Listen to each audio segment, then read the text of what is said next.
नमस्कार दोस्तों। आज की हमारी कहानी का शीर्षक है अनंत यात्रा। अगर यह कहानी अच्छी लगे तो प्लीज हमारा चैनल सब्सक्राइब करें। दिसंबर की कपकपाती ठंड में सरस्वती रात को नींद में बड़बड़ा रही थी।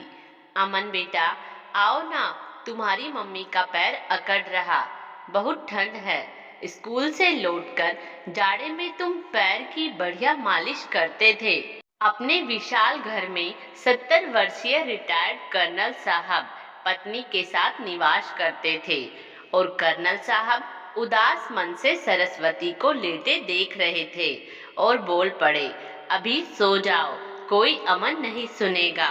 वो कई किलोमीटर दूर व्यस्त ऑफिस चैम्बर में बैठा है। सुबह मेड आएगी, उससे मालिश करवाना। और इन्हीं सब विचारों में कब नींद लग गई और सपनों में खो गए। घर में जश्न का माहौल था। कर्नल साहब भी छुट्टी पर घर आए थे। छोटे से शहर के हर प्रतिष्ठित प्रोफेसर उनके घर में थे। इकलौता बेटा अमन बिड़ला इंस्टीट्यूट ऑफ टेक्नोलॉजी से बीटेक की डिग्री लेकर घर आया था। उस समय कर्नल साहब और उनकी पत्नी कितना प्रसन्न थे, फूले नहीं समा रहे थे। हमारे कस्बे में पहला लड़का मेरा है जो बीआईटी एंट्रेंस निकाला और आज पढ़ाई पूरी करके अमेरिका में प्लेसमेंट भी हो गया था। अब 2 महीने में जाने वाला है। फिर तो बस 2 महीने तैयारी में ही बीते। गुंजिया बना दूं, लड्डू बना दूं, सब गरम मसाले पीस कर रख दूं।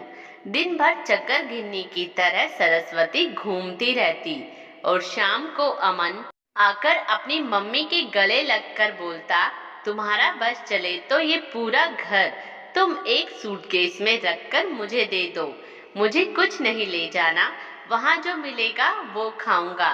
उसके बाद एक बार बेटा जो गया, दूसरे बार खबर मिली, मम्मी पापा आप लोग कुछ दिनों के लिए अमेरिका आइए, आपको घुमा दूं।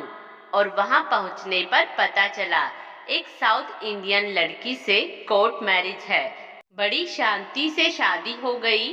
सरस्वती के पूरे जीवन काल के मंसूबे, बहू जब लाऊंगी ये शगुन होगा, ये वाला बनना गाऊंगी, सब प्लानिंग पर पानी फिर गया। अचानक कर्नल साहब की अलार्म घड़ी की आवाज से नींद खुली। सोचने लगे, सपने में बेतहासा खुश था अपने इकलौते बेटे के जीवन की हर सफलता पर क्या यही सब खुशियों के लिए बेटा पैदा होने पर थाली बजाई जाती है? सरस्वती अपने बेटे के लिए जो तरसती ही रह गई। चलो देखता हूँ सो रही है या पूजा पाठ में लग चुकी। उसी तरह कंबल ओढ़कर निढाल पड़ी थी। हाथ छुआ तो एक तरफ गिर गया। समझ गए कर्नल साहब, मेरे लिए अब जीवन के एकांत का युद्ध शुरू हुआ है। आज सरस्वती की अनंत यात्रा पर पूरा कस्बा था। बस लाडले बेटे ने कहा, कुछ दिन बाद ही आ पाऊंगा।